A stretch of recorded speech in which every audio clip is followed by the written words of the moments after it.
Sourate 79. Les arracheurs. Au nom de Dieu, le tout miséricordieux, le très miséricordieux. Les anges qui arrachent les âmes des mécréants de force, et ceux qui prennent avec douceur les âmes des croyants joyeusement, et ceux qui flottent partout, concourant volontiers les uns avec les autres pour exécuter divers ordres. Le jour où le tremblement tremblera, suivi par le second souffle, certains esprits seront terrifiés, leurs yeux seront baissés. Ils diront: nous avons été recréés de la tombe. Comment cela s'est-il produit après que nous soyons transformés en os décomposés? Ils avaient dit: ceci est une réapparition impossible. Tout ce que cela prend est une seule impulsion, après quoi il se lève. As-tu été informé au sujet de l'histoire de Moïse? Son Seigneur l'appela à la sainte vallée de Toua.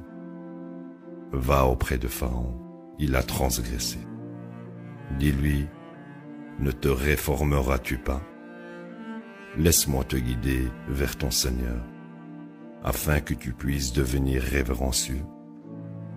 Il lui montra alors le grand miracle, mais il mécrut et se rebella. Puis il se détourna à la hâte. Il convoqua et proclama. Il dit: je suis votre Seigneur le plus haut. Par conséquent, Dieu l'a assigné au châtiment dans l'au-delà, ainsi que dans la première vie. Ceci est une leçon pour les révérencieux. Êtes-vous plus difficile à créer que le ciel? Il l'a construit, il a élevé ses masses et l'a parfait. Il a fait sa nuit obscure et a éclairé son matin. Il a fait la terre oviforme. D'elle, il a produit sa propre eau et son propre pâturage. Il a établi les montagnes. Tout ceci pour vous pourvoir, vous et vos animaux, des conditions de support de la vie. Puis, lorsque le grand souffle viendra, c'est le jour où l'humain se souviendra de tout ce qu'il a fait.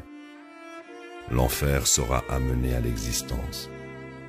Quant à celui qui transgressait, qui était préoccupé par cette vie, l'enfer sera la demeure. Quant à celui qui révérait la majesté de son Seigneur et interdisait au moins les désirs de nature pécheresse, le paradis sera la demeure. Il t'interroge au sujet de l'heure et quand elle aura lieu. Ce n'est pas toi qui es destiné à annoncer son moment. Ton Seigneur décide de son sort. Ta seule mission est d'avertir ceux qui s'y attendent.